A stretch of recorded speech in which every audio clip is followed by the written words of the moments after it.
I'm Chili Dilly, the personality pickle. Hi, I'm Greg, and I'm a nerd.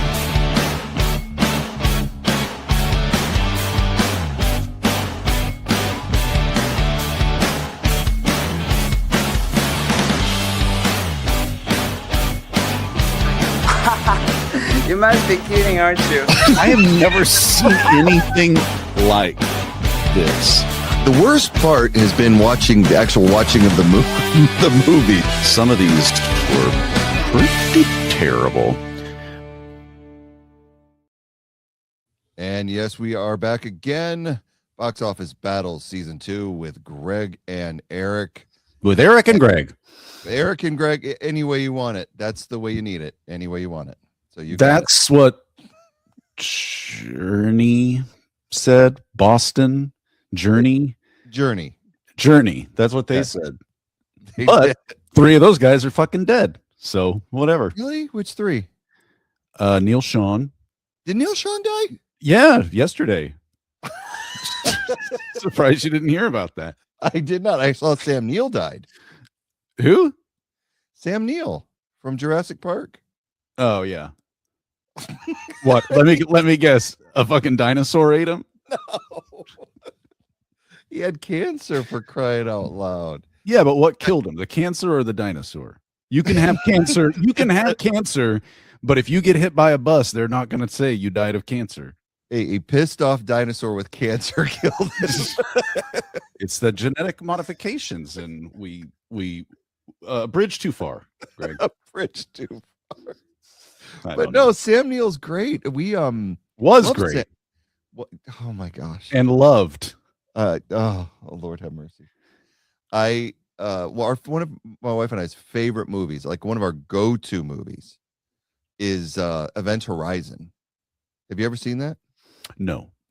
It is amazing. It's a horror space thing. Sounds stupid.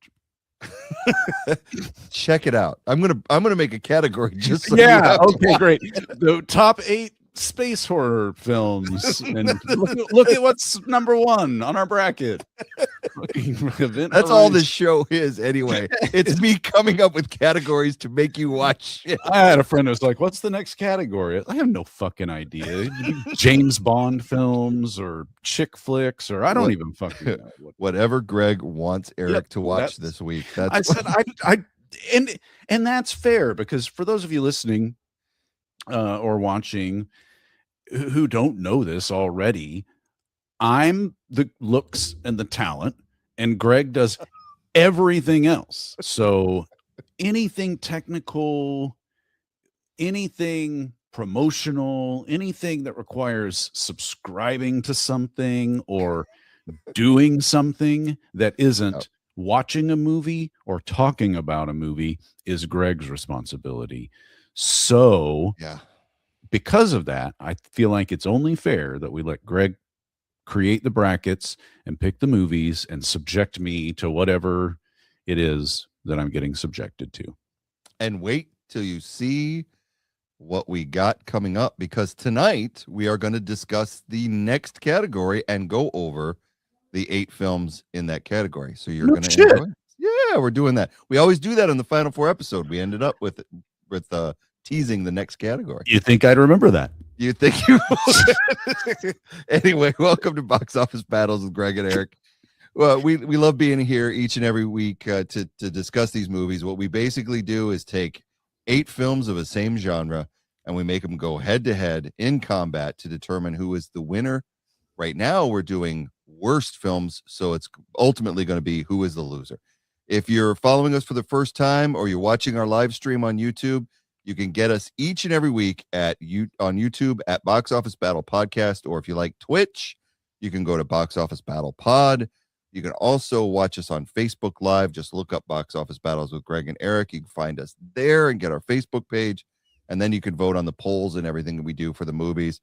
And if you have any suggestions for a future category or you want to make any comments, you can reach us at boxofficebattles@gmail.com.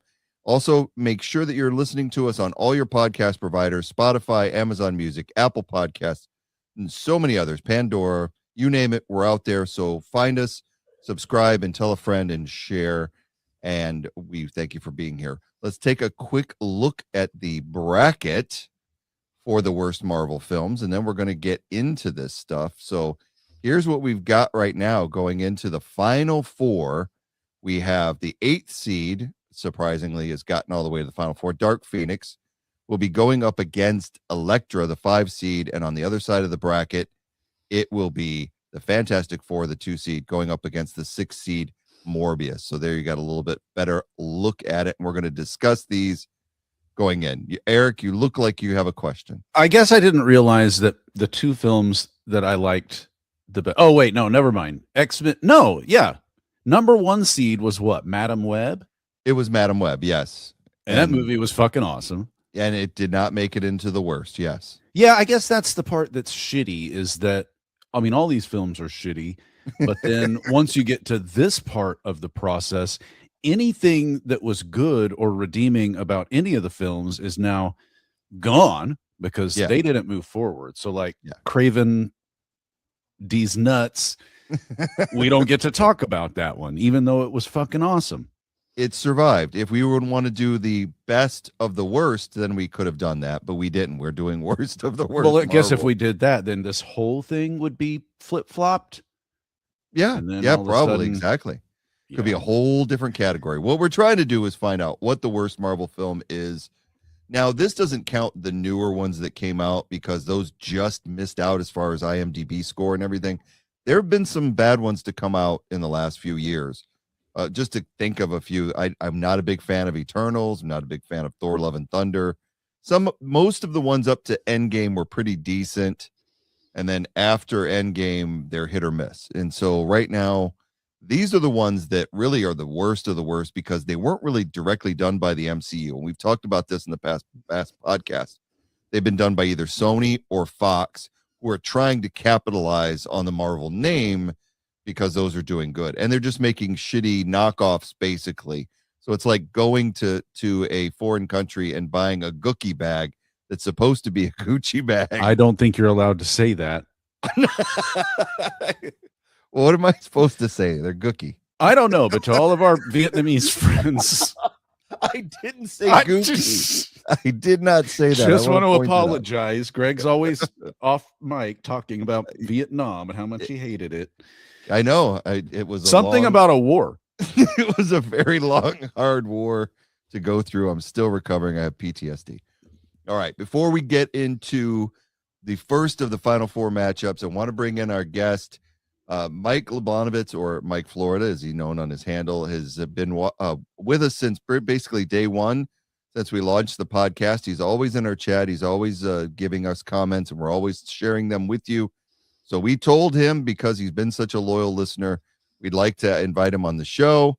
So without any further, he said no. He said no. We told him. We told him we was going to stop doing the show if you don't fucking get your ass in here, and he still said no. Then we sent him a check for $200. He sent that back. Eric kidnapped his dog, and then now he's here. So we'd love to welcome. Here is Mike Florida, everybody. So here, let's say a big welcome to Mike. Hi, everybody. I'm happy to be here. Mike is wearing. Great to see you guys, and excited to be on the show. Mike is wearing a Bowling for Soup ringer tee that I can only assume was purchased at a concert. So, Mike, can you tell us?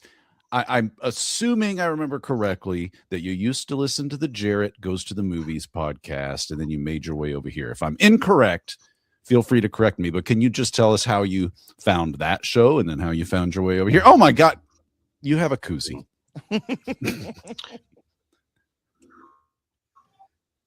Yeah. I was a longtime fan of the Jarrett Goes to the Movies show from the Bowling for Soup fan page. I kind of found it that way. Really kind of during the pandemic time, I caught in on that and started watching and really enjoyed that show. And then when I saw you guys launch this, I've just been following along and enjoying it all along. Well, we always appreciate you in the chat and being able to, I don't know, Gray, I don't know about you, but it's like being able to react to something that's not you or me is sometimes just a nice little curveball, or you'll say something where it's like, oh yeah, well, he agrees with me, so fuck you, Greg. Yeah, I enjoy the interactions that we have with the people who watch the live stream. So it's really nice that you're there each and every week. When you're not there, we miss you. So yeah, it's good to have you on the show as a guest for this one.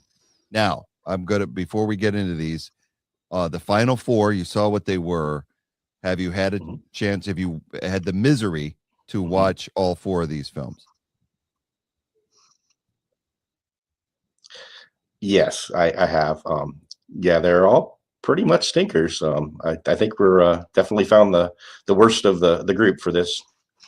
I actually watched all the films for this one, so I had the joy of that. But yeah, these are definitely not my favorite out of the group. Yeah, it probably what ended up getting to the final four are our least favorites as well. So we're going to kick it right off with the first of the two matchups to get to the final, and that is going to be Elektra, the Jennifer Garner film, versus X-Men Dark Phoenix. And these ones, I mean, Eric, I think you liked Elektra a little bit more. I really only because who did Elektra go up against? What was that matchup? Well, we can look. Let's see. I think it was Ghost Rider, wasn't it? Let's take. Yeah, because Ghost Rider's better. Yeah, but Ghost Rider was Elektra, great. like compared to, Yes, I think so. Yeah, there are like tiers to this, and at the very least, Elektra felt like somebody somewhere was trying at least a little bit to put something together that a human who's been on Earth for a while might enjoy. Same cannot be said for some of these movies, but I mean, I did, like, no, it's terrible, but it just felt like somebody was trying to do something. And at the very, when you're only looking for nits to appreciate, you just got to pick just the most random ones, and that's the only thing I can think of. But Greg, you fucking hated it. I hated it the first time I saw it, only because I found it extremely boring. I think that's the key word I said through the whole podcast was it takes too long for something to ever happen, and then it's very brief when it does, and it just leaves you unsatisfying. The 30-minute montage of her putting a duvet cover on in her cabin and rearranging her fruit and then watering the plants, and I was like, okay, something's about to happen, and then it's just nothing really happened there. We got a little romance, and we got a little, I mean, I think they were trying to make this like a twist where this family that lives in the cabin next to them all of the sudden is the target of whatever, and it's like fucking Ray Charles saw that coming. Like it was as a surprise to no one. I mean, Mike, what do you think about Elektra? Like, had you seen this one before we watched this? I had a while ago, and it never really hit for me back then or this time. The only thing I really liked was the outfits. I think they had great outfit designs, and beyond that, it was just pretty boring. And I just didn't think they did a lot of the plot development. Just wasn't very good. It just overall was choppy and a little bit. I just found a lot of it just not great. I mean, it was somewhat watchable compared to some of these others, I think, but only just barely.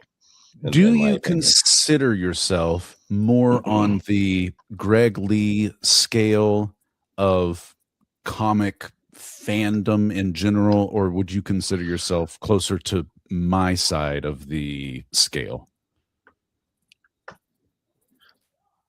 Much closer to your side of the scale. I'm pretty limited on my comic book background as far as that. I didn't really get into it too much when I was younger, so I've kind of caught up a little bit over the years with some of the films that I did enjoy in the past, but just not real up on all of it like Greg is for sure. It makes it so confusing. We've talked, I think it was the last show that Greg and I really started to get into the expectations of a comic book person, you know, Yeah. someone who really cares about the craft and cares about these characters that have been around for so long and have been meaningful to people. And then what the expectation is for an audience member who doesn't have that body of knowledge. And so, you know, I don't know if you felt the same way, but I just found so much of this where I'm going, am I supposed to know something already? Like, am I missing something? And I think in some of the movies, Greg has said, well, yeah, if you had seen whatever, you'd know. And then in some of them, he's like, no, you're not missing anything. It's just the stupidest fucking thing ever. But that was a lot of pressure, Greg, to put on to put on me and Mike. Well, you know, the interesting thing is that, like, with the comic book films, you get this really loyal fan base that, you know, they expect their comics to be put on the screen. And so when they first started doing comics, they did a really good Batman film with Michael Keaton and Tim Burton. Thank you very much, brain. Did an excellent job. Once you get a name in your head, you can't get it out. I love Shawshank Redemption. That movie's so good. Is that about a superhero? Tim Burton did an amazing job with that film, and then every other film tried to copy it. So like when the X-Men came about, they put them all in black. Why? X-Men never wear black in the comics. They wear very colorful outfits. They're not stealthy. They're not out there to hide in the shadows like Batman is. So there's no point in it, but everybody copied that formula. And so comic book fans are kind of like, when the MCU finally got it right and they did Iron Man with Jon Favreau, people were like, okay, this is what we want. And I kind of liken it to if you're a reader and they adapt one of your favorite books onto the screen, and then you go to the movies all excited to see it, and they completely rip it to shreds. You leave the theater feeling, you know, disappointed in the fact that it didn't go the way you wanted. But when it does work out, it's fabulous. You know, you're just like, this is what I wanted to see, was kind of the vision on screen. It's very hard to adapt a novel. It's very hard to adapt a comic book. Okay. So counterpoint. Yeah. I don't want to see whatever fucking movie like 100 comic book nerds got together and like tried to make, right? With all of their fucking bullshit, you know, fighting and just, you know, well, I believe that like somebody's got to take somebody has got to take over and just lead, you know, like Jon Favreau did. Well, he did it with MCU and he did it with Star Wars, and kind of like you just need one guiding voice that can maybe that's the real talent, is someone who can bridge the gap between the source material and what a casual, non-sweaty, you know, moviegoer might appreciate. There is a balance.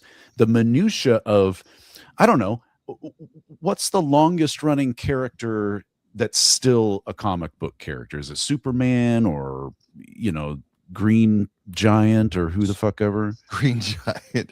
Superman would probably be up there. Action Comics was one of the first superhero comics ever. It's probably the most expensive. So it's definitely in that realm that it's still relevant today, and they're still making Superman films. I will say the last one. Yeah, you can't take 80 years of story of details about this character, and then you try to make a 2-hour movie and try to, you know, remember everything about everything, and some dickhead's going to be like, well, actually in 1956 they said that the car was a Studebaker, but here we are with a Nash Rambler. So I get your counterpoint, and I'm going to counterpoint that. I just want to pre-warn you that I will counter your counterpoint. Okay, let's do it. Let's just counterpoint all night long. No, so you mentioned Jon Favreau, and he did Iron Man for the very first film in the MCU, and basically what he did was he took the way the heart of the comic was, the way the feel of it was, and he captured that on screen. He didn't copy the story note for note, but he had so many of the key elements there that had the spirit of the comic. So as comic book fans, to see Iron Man on screen doing the things that we were used to in the comics, because I know that comic books itself are like little soap operas for superheroes. They continue every week, they leave with cliffhangers, and you've got these layered characters that just they're vast universes, and it's very difficult to put that on screen. But you can there's some really good stories out there. I grew up reading them, and I look back on some of the storylines. They're very inventive. These guys who are writing these, you go all the way back to Stan Lee, but then you can come forward to like Todd McFarlane and these guys that did a Stanley, really good job. Stan, don't disrespect Stan Lee like that, the father. But then, you had Jack Kirby. You had a lot of these guys that were just really, really good writers. Chris Claremont was one of my favorite writers growing up, and I consider him as good as any novelist I read. And he wrote the X-Men in its heyday in the 80s. And he came up with the, characters like Wolverine and the way he worked, Colossus, Nightcrawler, Storm. And so you can get that right. Some of the movies do and some don't, and in this one with Elektra, to stay on topic, stop making the wanking. Who I see gives you. a shit? But with this movie, Elektra, they have a really good character base, but it isn't the fact that they don't even do it true to the comic. It's the fact that the script is just a very plodding along screenplay. It seemed like they had the idea for a decent film, but the execution is too slow-mo, too moody. There's no really decent enough character development where you care about any of the characters. So I don't find it to be an entertaining film. You had, dream sequences. The dream sequences itself, I've said it when we covered this movie. The dream sequences and flashbacks and stuff, I'm just not a huge fan of in a lot of films, because I think they get overdone. And anytime I watch a film and it goes back, to the to a scene, I'm completely taken out of the film. And You didn't like the Chupacabra? I did not up? like the Chupacabra. No, I did not. So that's my take on that. Very What is random. this? Yeah, she's from what, Daredevil? Am I getting the She was- etymology right? She was a love interest of Daredevil when she was brought into the comics, and then eventually got her own series. Yep, Like in comic books, for real. Got her own Yes. series. Okay. got her own comic book series. Yes, Things me and Mike don't know. Or maybe Mike knew that. I don't know. Okay. What this went up against? X-Men Dark Phoenix. Oh, it's up. Okay, well, listen. I mean, Yeah. Fucking X-Men Dark Phoenix. Like, I just took cybersecurity awareness training for my work earlier today. And it had more plot development than X-Men Dark Phoenix. It is Yeah. the most boring piece of shit. And this is why I started out Elektra with at least somebody was trying to do something, because the same cannot be said for X-Men Dark Phoenix. It's an insult to make people go watch a movie that boring and that stupid, and a movie that makes that little sense. And I think this is one where I came to you during the show and was like, just tell me what I'm missing, because this I must be missing something. And I think you were like, no, it's just a shitty movie. Yeah. I've watched all the X-Men films, and Dark Phoenix was by far the one that I disliked the most, because it seemed by this point in the X-Men franchise, they were just mailing it in, and they just didn't have anything substantial left to say anymore. So everybody was just cashing a paycheck. You had Jennifer Lawrence in there, who had kind of made this Mystique character, the shapeshifter, her own, and they don't give her much of anything to do other than just die. Yeah. So yeah, it's a crazy film to What they do? Just- Throw her into a backhoe or something? I don't remember what. she gets whipped into the side of a house that's all ripped up and jagged. So yeah, Okay. it's just not, again, like you said, it's got the costumes right, it's got the characters in there, but it doesn't really know what it wants itself to be. The villains, to me, when these normal yuppies get possessed, they're so timid and lame. I They're forgot not- about that. It's such Yeah. a weird ass part of the movie. Yeah, and they're like the primary villains of the film. They're trying to use the Phoenix power for their own benefit, and it just doesn't hit. It just, Jessica Chastain, it just doesn't work. It just doesn't work. Mike, did you find this X-Men Dark Phoenix, as fucking boring as we did? Did you find anything redeeming? I think. Go ahead, sir, Eric. Just slightly over Elektra, but not really much of a difference. They were both very boring movies, both very bad in general. A lot of just cliche stuff that felt like it was thrown together by the studios just to try to put something out. Is really how it felt to me. They didn't really win anywhere. See, I it feels think it to was me just in my opinion, just slightly better to watch, but not much. better. Oh my gosh. Wow. It seems to me like if you're a movie studio Just a hair. and you want to just Yeah. throw something out there, it feels to me like what was it? Ghost Rider would be more of that kind of movie, like something really it doesn't mean anything to anybody. Like no one, I don't know, Greg. I mean, I don't remember us discussing that, but obviously that movie's wild ass and it breaks the fourth wall and it's got all of these inside jokes and it doesn't take itself seriously. Now, I don't know how true to the source material that feeling that the movie had is, but if you're a studio and you just want to throw some shit out there, why don't you just throw something silly out there? Like Ghost Rider, Ghost Storm, Ghost Rider, Ghost Spirit Riders of on the Storm. It's not it like the comic at all, but you're right. It's if you're going to do this sequel, you've got a low budget, you've got Nicolas Cage, you might as well have some fun with it. I think it's one of the reasons the Deadpool movies do so well with Ryan Reynolds is the Deadpool character in the comics, by the way, again, expertly written, breaks the fourth wall in the comics. So this character, while you're reading, will actually look you in the eye and talk to you, which is fascinating. It had never been done in comics before. When Ryan Reynolds loved this character, and I think I talked about it in a previous episode, that they tried to do Daredevil.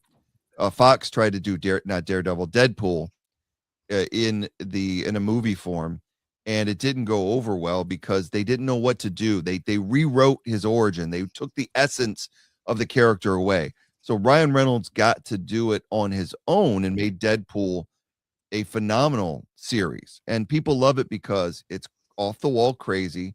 It's got a lot of humor. It's got crazy action and violent scenes. With the third one that they bring in Wolverine in the group, they do Wolverine right for the first time on any screen. So it's a really good series of films, and I think that's what Ghost Rider did. Elektra, again, like you said, it just wasn't fun. And the truth be told, Dark Phoenix just made me angry because you're wasting my time. Elektra was boring, but they like you said earlier, they were trying to do something. They were trying to make something artistic, so I can admire that. X-Men, it felt like a money grab that was just a time waster because they felt they could put asses in seats using the X-Men name, and they gave us nothing to enjoy. Would the sweaty comic book guys have revolted if they're like, okay, well, look, it's about time for us to put a new X-Men movie out. We're kind of out of ideas and we don't want to put this piece of boring shit out there. Why don't we go a totally different direction and make it zany? Like, would people have lost their minds about that as well? I think that they didn't have to make it zany, but they could have made it more fun than it was. If you read an X-Men comic, there is a dynamic between the characters of a family type atmosphere because they all go to the same school, they live in the same mansion, so they kind of get under each other's skin. So there's this big dynamic there of their interpersonal relationships. And I think in most of the X-Men films, and to some extent, one of the films we're going to discuss later, there was no family dynamic there to create that kind of humorous element that was like something people could relate to. When you do that with a family and you create this bond between these characters, when something happens to one of them, it happens to all of them, and it makes it more impactful. So I think you could get away with being humorous and being a little bit off the wall, but they don't have to go with full Deadpool, or they don't have to go full Ghost Rider, but they could just give more life to the characters than they did. So this actually is starting to make a lot of sense, because I was on the internet and I typed in X-Men Dark Phoenix, but it was X-Men Dark Penix. Yeah. Oh. And it was like, hey, stepbrother, we live in the same mansion. And that could happen. And my favorite part of that video was when they started having sex. I figured. I found that part. Did you make it through the whole video, or just to the first 10 minutes? I don't know that they do these things have an end. Like, are we certain that there's a right?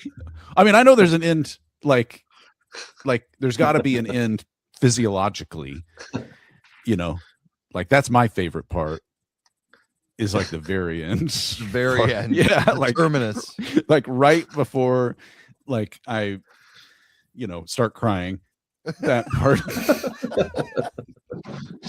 Nice. All right, so, Like the talking about climax of the film. Yeah, the climax of the film. Yeah, exactly. So talking about like Elektra, to finish these two up. This is just some stills from Deadpool and Wolverine, and you can see just from the screenshot here, it looks more fun than what we got with Elektra. And Elektra's in it. They what Ryan Reynolds did was he took a lot of these Fox characters, and it's a tribute to like the end of the Fox era of superhero making, and he gives them a chance to redeem themselves in this really funny way of kind of parodying their own their own industry. So yeah, she's great in it. It's a much better Elektra in Deadpool and Wolverine than you see in this, but it's a better X-Men than you see in Dark Phoenix. So we could go ahead and vote for between these two stinkers and then move on to the next one. And I will give our guest the first vote, and then we'll let him, if there is a tie in the next one, we'll let him do that. So we're going to start with you first, Mike, and you tell me which one of these do you think is the worst of the two, X-Men Dark Phoenix or Elektra?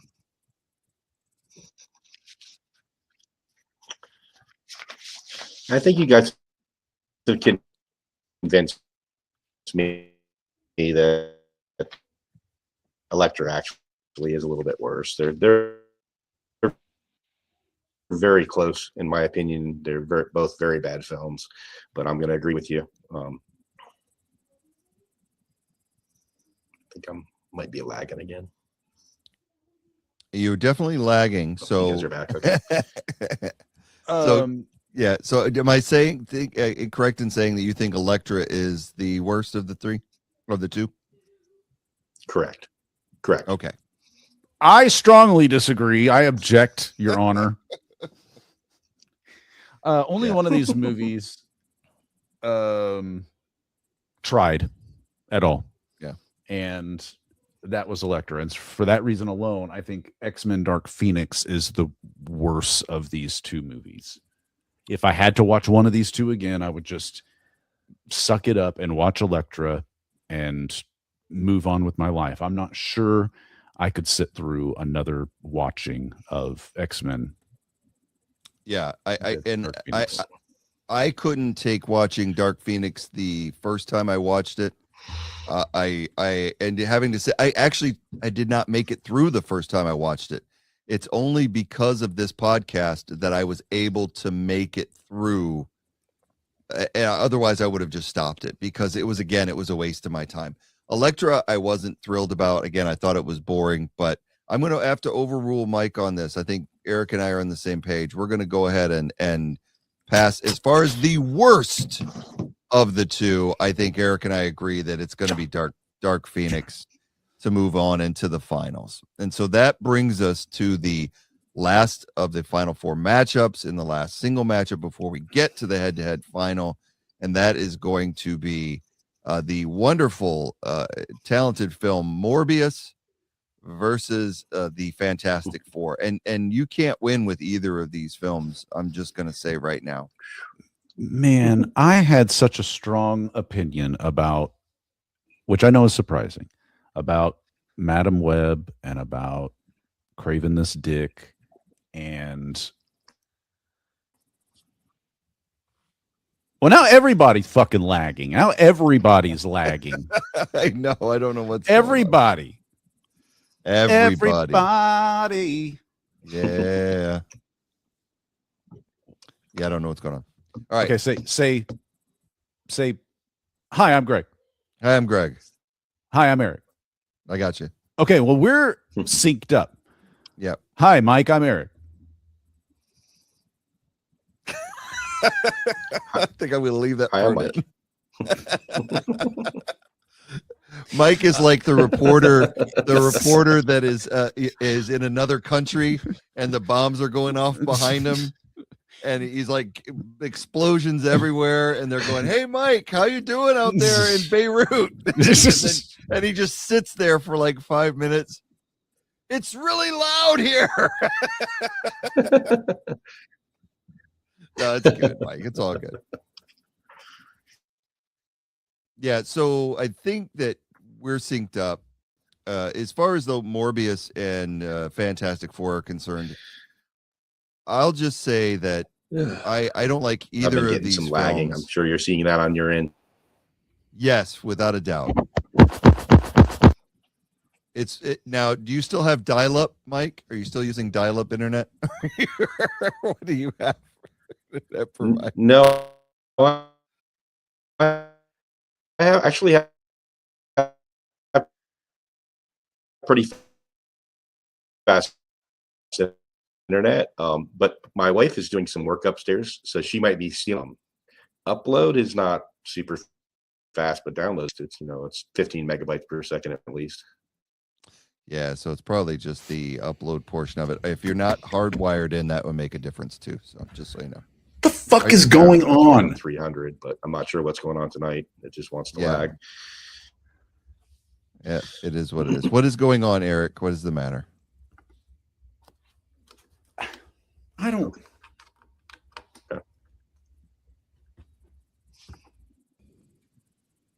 You can still hear you, I think. Well, okay, so here's what happened. Yeah. This microphone is so shitty. I ordered it from Temu Oh, that makes all sense. or Sheen, one of them. And because it was like this podcasting bundle, it came with a mic and it came with a USB-C, like 6-foot cable. And it came with this, I don't know if you can see it, but it's a hinged stand. I mean, it can Yep. move a lot of different directions. Yep. $3 this cost me. And I felt like it was a good deal. But it turns out Yeah. the thing's just a piece of shit. And it'll work in pre-show, and then you'll run the "Hey, I'm Chili Dilly" or whatever. Yep. Yep. And then we yep. come back and it's like, "Welcome to Box Office Battles with Greg and Eric. Eric, how are you?" And that's the sound of me trying to get my mic to work that was working 30 seconds before we started. Right. Anyway, it's working now. Mike is living life 6 seconds behind us. So think Yeah. about this. 20, however many years ago that was, 27 years ago, we could have warned Mike that 9/11 was happening 6 seconds before it actually did. And he could have got out. I don't Except know if he would have been able to make it out. he's Eastern time. I mean, and I'm Central time.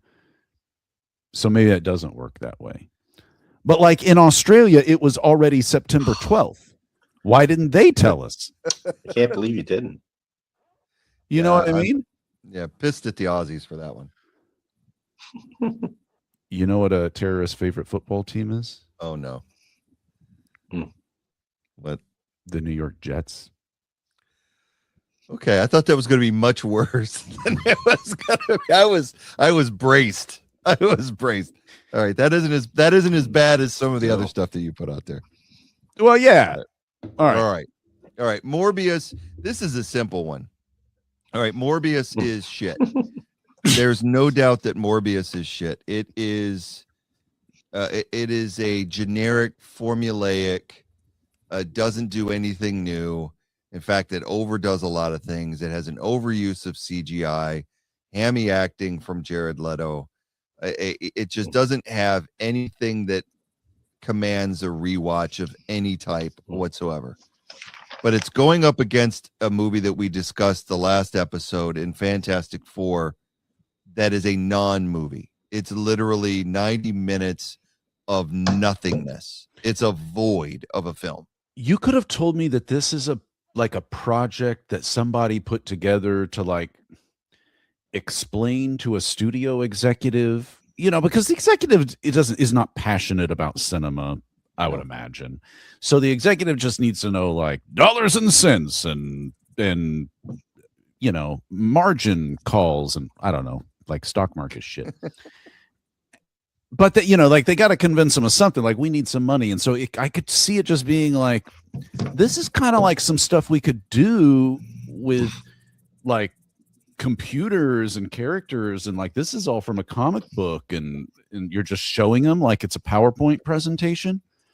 And this might as well have been a PowerPoint presentation, the kind that you sit through at work and the person puts the slide up there and then they read every bullet and every title and every diagram. And it's like, if you've got to do that, then your slide wasn't good enough in the first place. You bitch.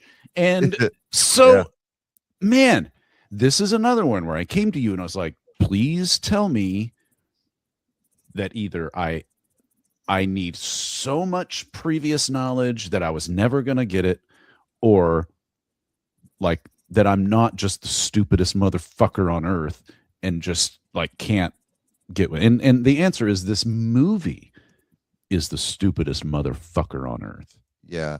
And I think out of all of the films out of the 8 that we had on the list, I think it's the one that had the most studio interference, because we talked about the trivia with the director Josh Trank, who came in wanting to make a good super. I don't think you ever go into a film to make a bad film, but when you have to deal with a studio that keeps shrinking your budget, cutting any action scenes that he had that were worth a damn.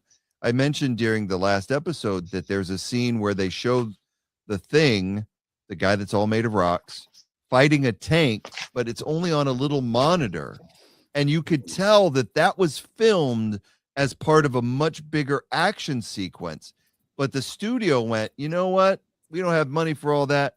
So take that little bit of footage and put it, and then we'll just tell the story that he's out there fighting these other forces. And it's that kind of shit that makes me go, do you really think I'm fucking stupid to the studios? Do you really think you can pass that shit off?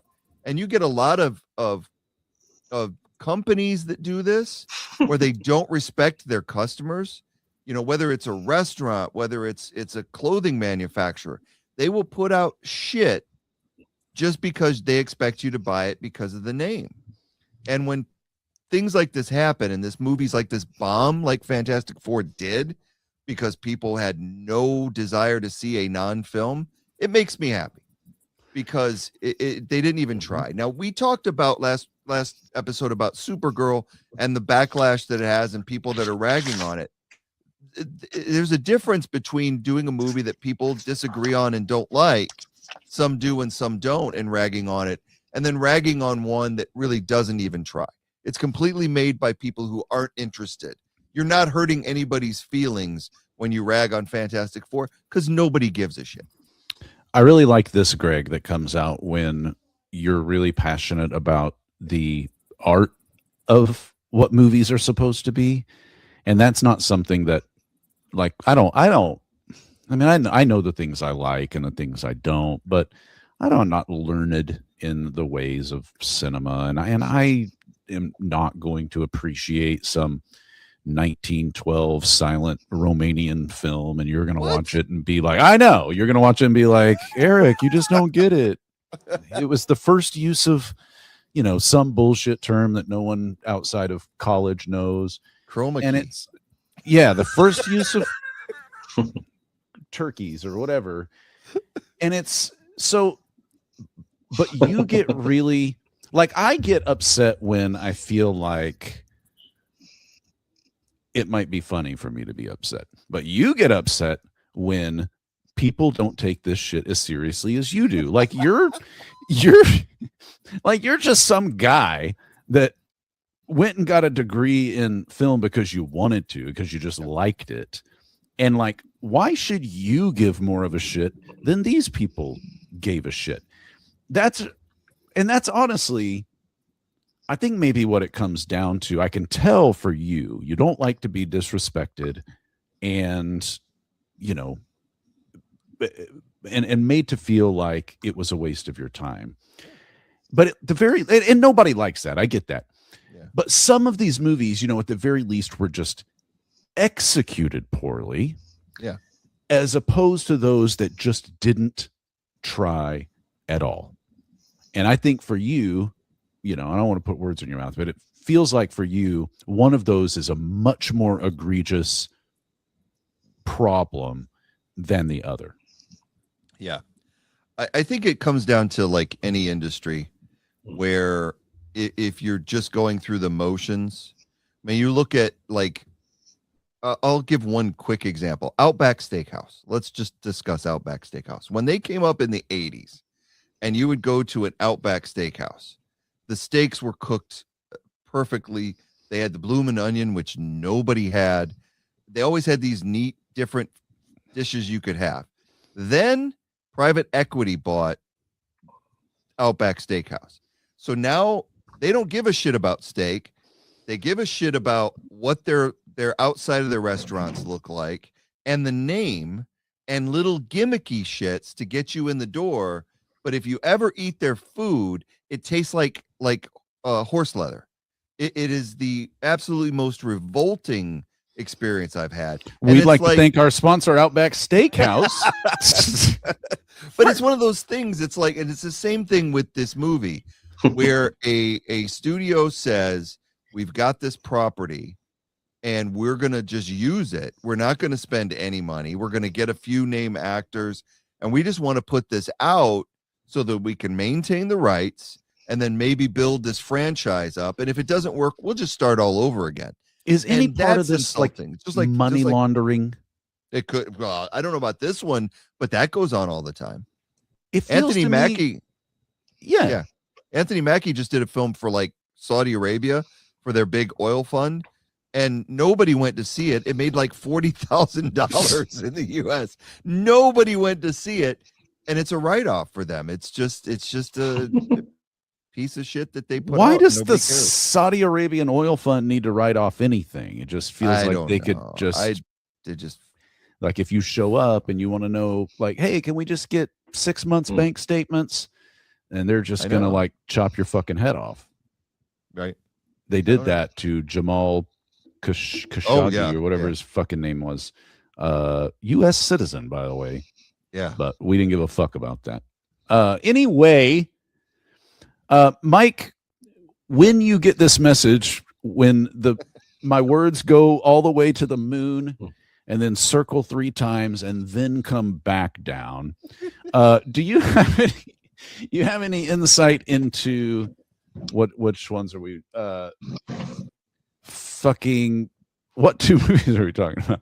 Morbius and Yeah. Fantastic Four. With I'm Miles drunk. Teller. Okay, Mike, Nice. my I words wish I went to was. the moon and then now they're back. Fantastic Four. What say you? Is the worst one? Me Yeah, too. what's your opinion? What's your opinion on Fantastic Four? And we will pause and let you answer.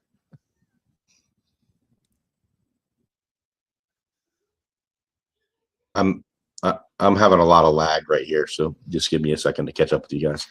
Sorry about that. All right. Did you guys ask me a question? Yes. I'm not editing any of We this, want by to. the We way. want to know what you think of either of these movies: the Morbius, Jared Leto weirdness, or the Fantastic Four, whatever.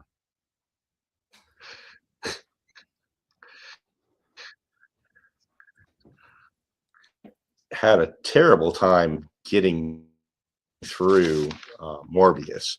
I think I had to restart the movie at least 4 times to get through the film and actually make it to the end. Fantastic Four, I did actually make it through in one shot, but it wasn't any better. I just kept expecting that it might get better somehow, and it just was. I had to stop and come back because I just kept getting distracted because I couldn't get into the film at all. Fantastic Four, I really didn't get into much more, but I had enough of an interest to make it through the film. Yeah, just forgive us. Mike is actually it was very coming bad to as us. well. I just kept expecting email to come and just not get any of that. From a computer at the Smithsonian. It's the size of a room. I don't know if you guys seen this, but it was the first computer ever built, and it takes up a room. And Berners-Lee was prototyping the internet, the first use of connecting one computer location to another on the computer Mike's using right now. Now, he left. He got mad. He's See what you did. pissed. Oh no! I think he's just buffering now. Y'all, look, there's no way for us to know this. We'll leave in as much of this as we can without making the whole thing crazy. I will say he was saying like it took a couple of starts and stops. So adapting. All right. It took a couple of starts and stops for one of them, and he was able to make it all the way through the Fantastic Four movie. Yeah. But I would ask you this, Greg. Yes. If you had to be tortured, would you want it all just done at one time and you move on with your life? Or would you rather have it done in 4 or 5 incremental pieces over the course of a week? I mean, I think I'd like to just get it over with. And that's kind of how I felt with my Uncle Lonnie. And that's how I felt about Fantastic Four. I was waiting for more details. I was hoping you would ask. We talked about this when we do bad films. It's the plate of shit equation. Yeah. If one of the reasons you're able to get through Fantastic Four quickly, I think, is because it's so short. I wish I knew what Mike was laughing at. It's something you said. It's something you or I said 8 seconds ago. I just say so much that I don't remember what it was. So it's the fact that you could get through Fantastic Four in 90 minutes, and it doesn't really linger. So if you had a small plate of shit or a bigger plate of shit, I just laugh randomly, anyways. Yeah. Okay. So listen, I could eat a plate of shit. Yes. Or I could eat a plate of shit that someone ate and then shit it out. Yes. Into a pot of Indian food that was like 2 weeks old. And then, it's like, yes, we already knew that was going to be the case because we chose bad movies on purpose for what we hoped would be some entertainment value. Yeah. But how much of ourselves did we have to give up in order to do that, Greg? Yeah. I talked to my therapist about this today. Said, why Yeah. am I so unhappy? And she said, well, what have you been doing lately? And I said, a lot of work, and I'm watching these 8 shitty Marvel films. And she said, why are you doing that? And I said, well, I'm doing this podcast and we chose these movies and we're going to talk about them. And she said, do you think your mother has anything to do with that? Always the mom. And I was like, I haven't spoken to my mom in several years, so maybe that might have something to do with it. It might also be why I liked Elektra so much. Is like I just saw her as a mother figure. It's probably why I have eschewed Morbius. I did not see him as a mother figure at all. I saw him as a vampire that needed fake blood to I forget which was it. Was it to stop being a vampire or was it to be powerful? Control the cravings, I think is what it was. So, but I will say this. I think in Dallas Buyers Club, he was more of a mother figure, Jared Leto. So you just picked the wrong movie to watch and you would have enjoyed that much more. I'd like to remind you that you picked the movies. Oh, I did. Yes, I did. Well, so let's get to this. So what I was making the equation is that Fantastic Four is so short, like you said. It is a non-film. So it for me, I'm going to say right off the bat, because I'm going to bring this to a vote. For me, Fantastic Four, even short, it's the fact that it's a non-film. I don't like Morbius at all. I think that the memes of stuff, it's Morbin time and all that stuff that we talked about, where people would make fun of Morbius. I think that's part of the fun and the charm. It's almost like The Room.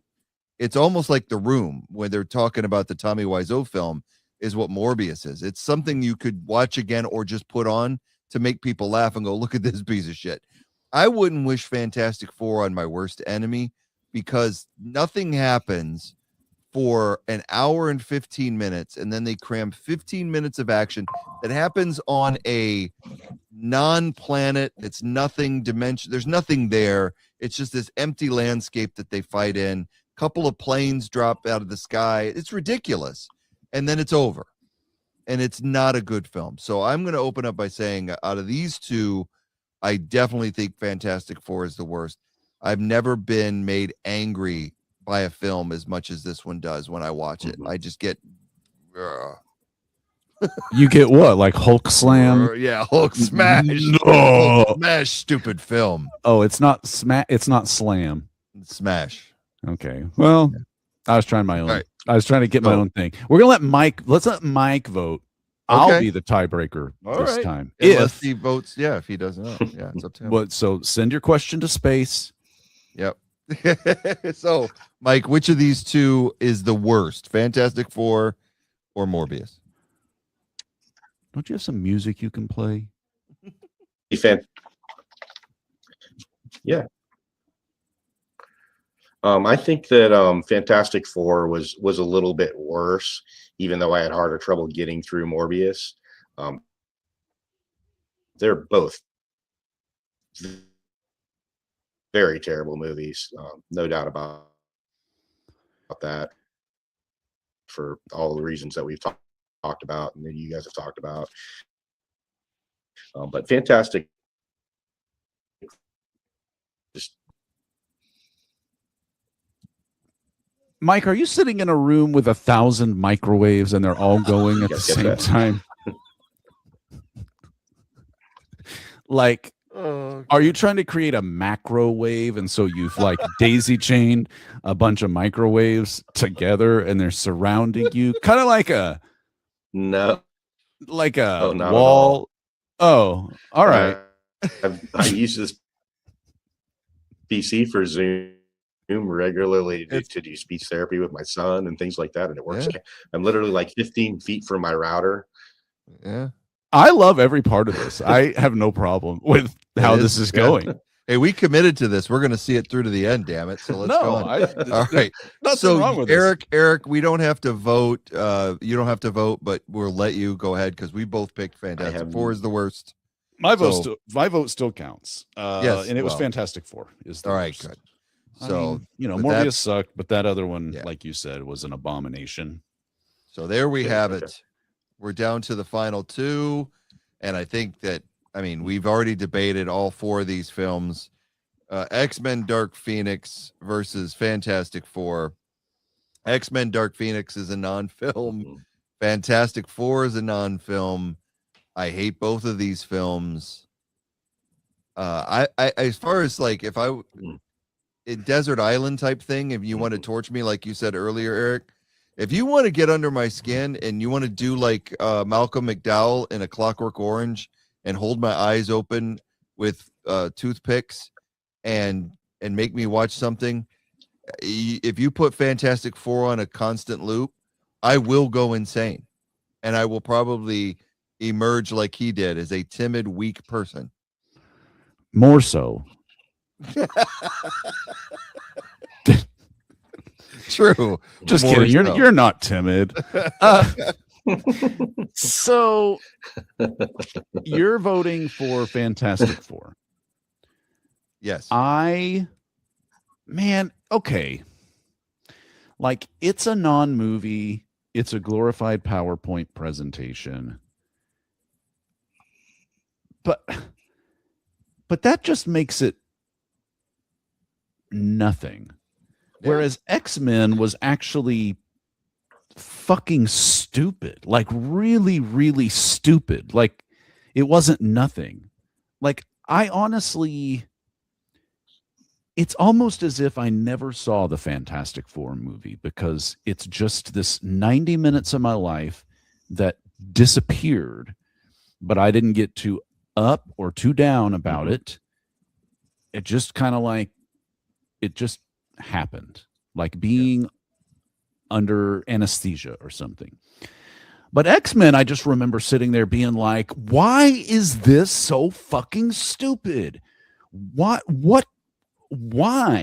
There must be something I'm missing. There must be a charm to this that's totally lost on a moron like me. And I think that movie made me question my own sanity so much. Like, nothing about Fantastic Four made me question my sanity. I just knew the whole time it was boring and it was nothing burger. But X-Men, like, actually made my brain, like you're talking about Clockwork Orange, like, made my brain feel weird and made me feel like I wasn't enough.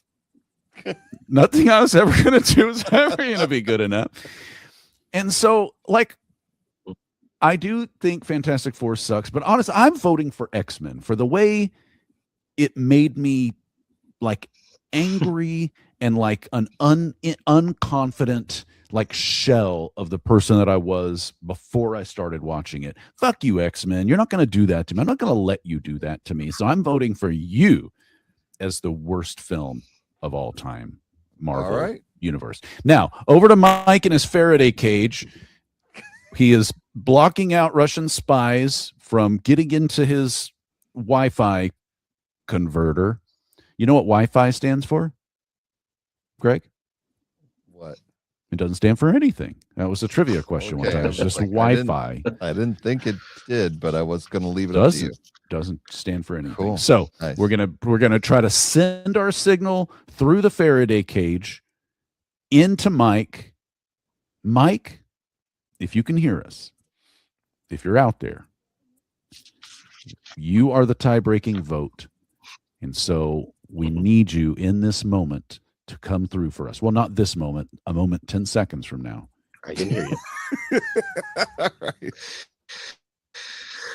Oh no. All right, it's up to you. Anytime, come back. All right. Just waiting. He's thinking.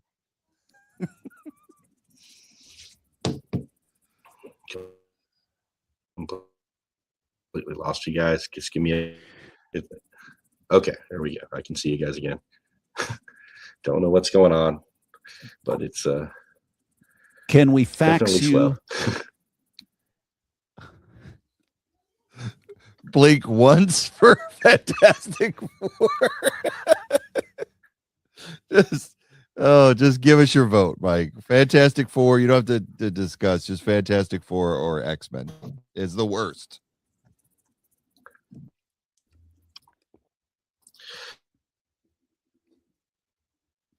for gets my vote. It's really close. So they're both horrible. I didn't even hear what he I said. understand why, Eric, you feel the way you do about X-Men. It was definitely weird. It's slightly.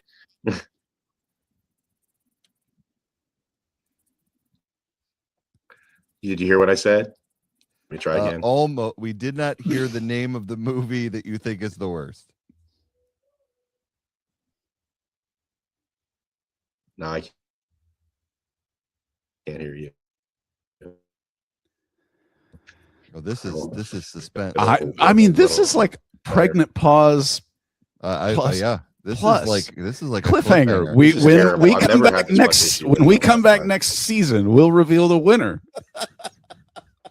Who shot Greg and Eric? All right, so just say the name of the movie that you think is the worst between the two, if you can hear me.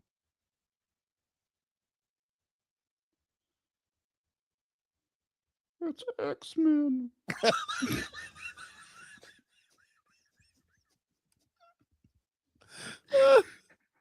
All right, put it in the chat.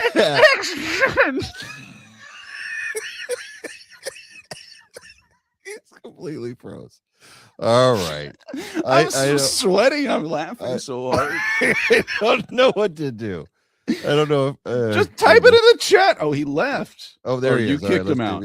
I just pulled him from the thing. All right, you back? I'm not sure if it's any better. I just restarted the Wi-Fi on my computer to see if that would help. I am back now, but I'm not sure why it's so slow tonight. It happens. I've never had this much trouble. I use Zoom all the time. This is really strange, but it's entertaining. So Greg, give us the name of the film that you think is the worst.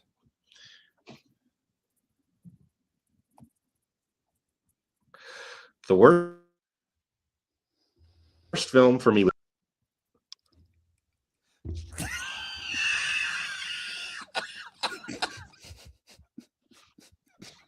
Did you catch it? No.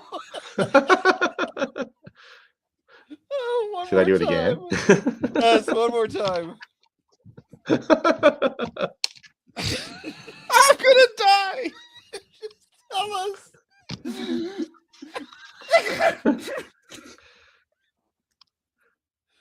Just give us the name.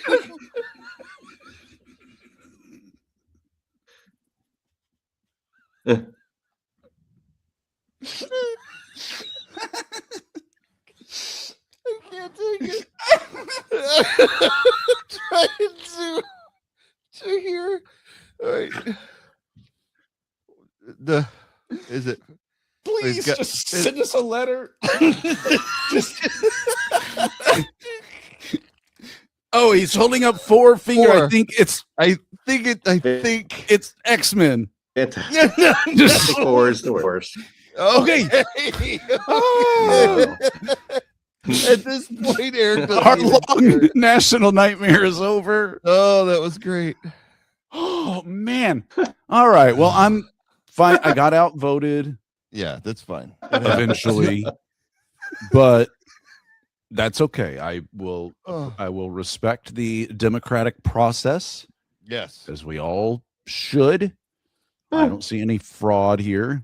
I see No. a fraud here, but I don't see So fraud. the worst Marvel movie of our bracket for worst Marvel movies is officially the Josh Trank Fantastic Four with Miles Teller, Kate Mara, and Michael B. Jordan. So that I was at that point, I was fine either way. To be honest with you, I was like enjoying the Man, build-up. I have never been on the edge of my seat waiting for That third time where I swear to God, it was like he clicked the mute button right as he was going to say it, because everything leading up to that was like, I could hear it all.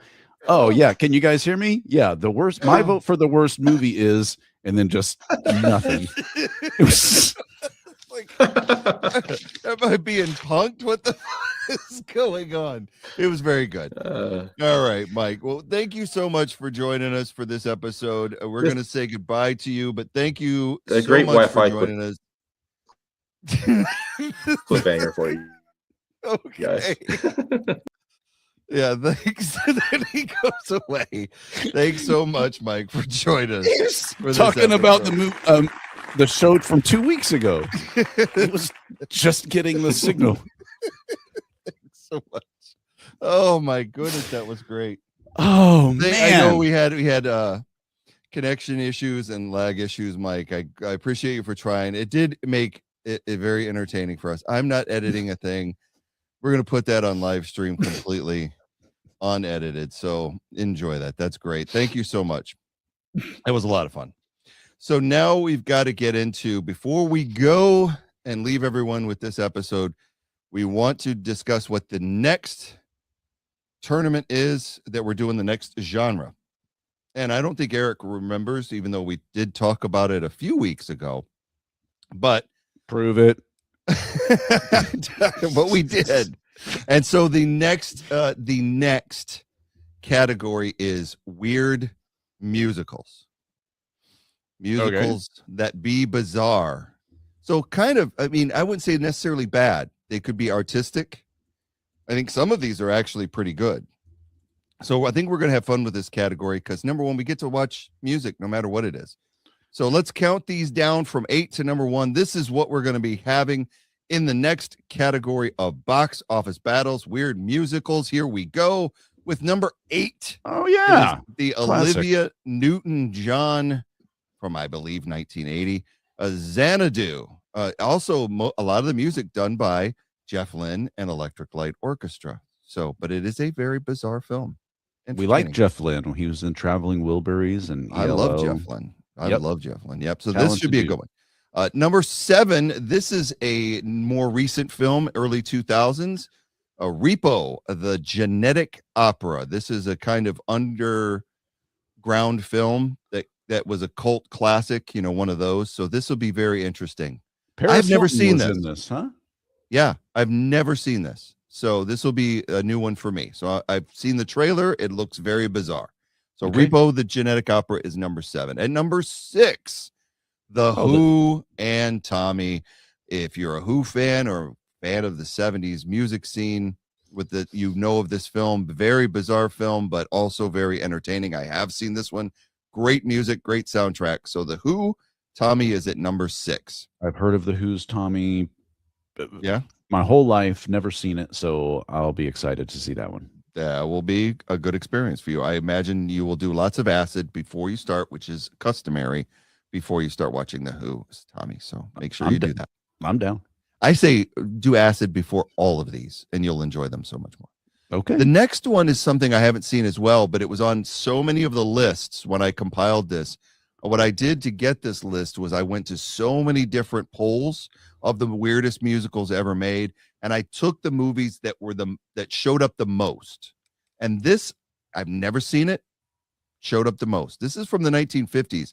It's an adaptation of a Dr. Seuss story called The 5,000 Fingers of Dr. T, and it is supposed to be very strange. So Sounds I don't very know if- sexual. Did you say Dr. D or Dr. T? Dr. T, but it could go either way. That's number 5. We'll see how that goes. At number 4, Mr. T. If he doesn't show up, 5,000 Fingers. I pity the poor fool who doesn't have 5,000 fingers.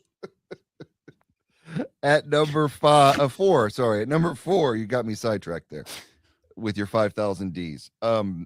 Is from Trey Parker and Matt Stone, the creators of South Park, is their attempt at a musical, Cannibal, the musical. So I've not seen this either. So this will be a new experience. I do like South Park. We'll see if this is any good. All right. And now we're into the top 3. These are all based on IMDb ratings, and they were put together based on how many polls they were on. Number 3 is actually, I do like this one a lot. I'm excited that you'll get a chance to watch it. It is Paul Williams, the guy who wrote Rainbow Connection and many other things, in a 70s glam rock adaptation of Phantom of the Opera called Phantom of the Paradise. So this Okay. is a very interesting 70s glam rock musical. It's I think also it's pronounced Paradise. you think so? Paradise finish Paradise. No, that's it. That's Oh, all. okay. Okay, cool. So yeah, so this is a bizarre film, but it's also a very good one. And that brings us to the top 2, which at number 2, you can't have a weird musical countdown without the Rocky Horror Picture Show. As a matter of fact, I just bought tickets to see Nell, I believe her last name is Campbell, who played Columbia in the original. Nell Carter, I think. No, Nell Carter was the heavyset black woman in Give Me a Break. Racist. This is no, I just said black. I didn't say anything else. I said heavyset. I yeah, have so seen this one. You have? Well, you should have. Jarrett Goes to the Movies. We watched. Oh, you did it? this. Oh, see, there you go. Yeah, I remember that. Yep. Okay. Did you dress up? Because if I would have been on No, it, but I'd have you dressed up. did. Did you? I didn't do that one, but I dressed up for so many. I may dress up for this one. You honestly could. I'm looking at what's this fucking guy's name? The Tim guy Curry. from Clue, Tim Curry. Yeah. Honestly, you're a dead ringer. Like you could dress like this. You would look just like Tim Curry All right, I'll give it a or shot. Steph Curry. I may excite you too much, and that could be a problem, but we'll see what happens. But yeah, so I just got tickets in October. We're going to see a live show of it with the audience participation and the performers on stage, and the original Columbia in the film is going to be there. So I'll have pictures of that, which I will show once we go to that.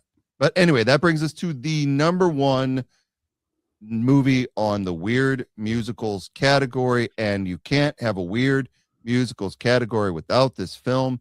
It is transcendent. It is a brilliant musical masterpiece, especially if you like Pink Floyd, and that is The Wall. So that is our number 1 seat in the weird musical. I have seen Pink Floyd's The Wall, the movie, over 20 times. Oh yeah, I think same.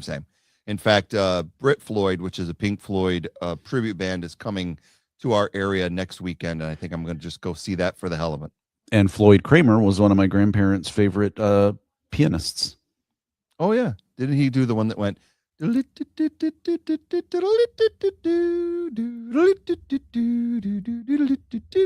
that him? That was Liberace. Oh, is that Liberace? Oh, see, I don't know my as well as I thought I did. That was really good though. Like if Thank you you. sang that into Vocaroo or whatever the music, like fucking Yes, the Beat Shazam.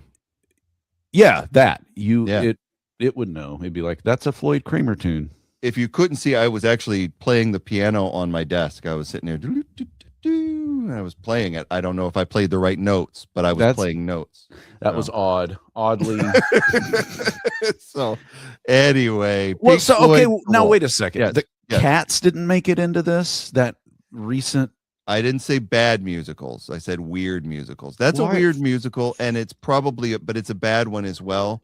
So I took the ones that showed up on the weird musicals poll the most. Oh, but And then this I is like aligned best. We're going for Yes. the best. We're going for better musicals. There may be some stinkers in here, but we're going for good films that just happen to be bizarre. We're going for the best around. And I will tell you that after the worst Marvel films, I don't think I could make it through Cats. I already tried once just out of curiosity, and it killed the cat. I couldn't do it. No. Did you get that? You like that? Yeah, I liked it. I knocked over shit after it was over. I was so mad. Everything that was on a shelf, I just knocked it right the fuck off. Like in I took a Catwoman. shit in a sandbox. Yeah. I hated that film. Anyway. Uh-oh, you muted. You touched the wire on your microphone, you dumbass. Oh no, he's gone. Wait, 1, 2. No. Why do you No, touch you your can't mic? get rid of me like There- that. You can't get rid of me like that. You can't touch your mic. It's the wires. Oh, you can't touch the wires. I saw you do it too. That I was know. great. Dang it. The I watched monologue you do it. that Ricky Gervais did, and he was like, and this year we got to see James Corden as a giant fucking pussy, and he was in Cats. Oh, see, that would have been a lot funnier had you done it without that 20 seconds ago. We've had a rash of that tonight, so that's good. Anyway, I've got a rash too here. I want you to look at this real quick. I think it's infested. You just tell me. I know you're not a real doctor. But I play one on TV. Yeah. And in certain movies. Like, I want to pull this mic close. I'll just put my face closer Yeah, to the just mic instead. Put your face right up against it. Because we doctor says so. We don't have much longer No, for the show. we don't. This is it. In 2 weeks, we're gonna have the first matchup of the weird musicals category, and it'll be the 8 seed Xanadu versus the 1 seed Pink Floyd's The Wall. So we got these to watch over the next 2 weeks. That'll be a lot of fun. I'm probably gonna watch The Wall this weekend because why the hell not? I don't even really have to watch it. I've watched it so many times. I used to sneak and watch and show it to my kids when they were like 12, 13, because I was like, this is education. This is education, children. You need My to know kids, if I said you can't have any pudding, they would know that you have to eat your meat. You do. Doctor Not- says so. Not eat your meat. So I used to play a doctor in movies. You had to go behind a beaded curtain to get to. Uh-huh. Yep. And so, anyway, thank you for being here tonight in our category of worst Marvel films. A lot of fun. Our ultimate loser was Fantastic Four, so we're thankful for that. It's a shitty film, and it deserved to lose. So join us in 2 weeks for Pink Floyd, The Wall versus Xanadu, and our new category, Weird Musicals. Thank you so much again. You can always reach out to us at boxofficebattles@gmail.com and watch us on any of the platforms that are streaming, but make sure to find us on Spotify, Apple Podcast, and Pandora, and Amazon Music, and all those if you want to see us. And make sure you subscribe and share with a friend. Without all being said, I'm going to turn it over to Eric for his last words of the night. Thank you all for being here. Until the next time we meet, be like our winner, loser tonight. Be fantastic to each other. We'll see you next time. And thank Mike Florida for being here in the studio with us. It was a lot of fun. And we'll see you in a couple weeks for Xanadu versus Pink Floyd The Wall.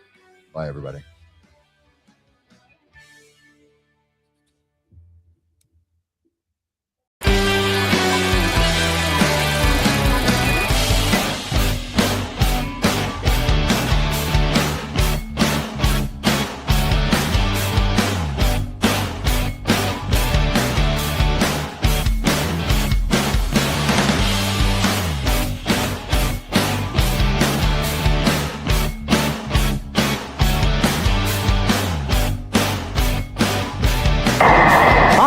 I'm Chili Dilly, the personality pickle. Hi, I'm Greg, and I'm a nerd.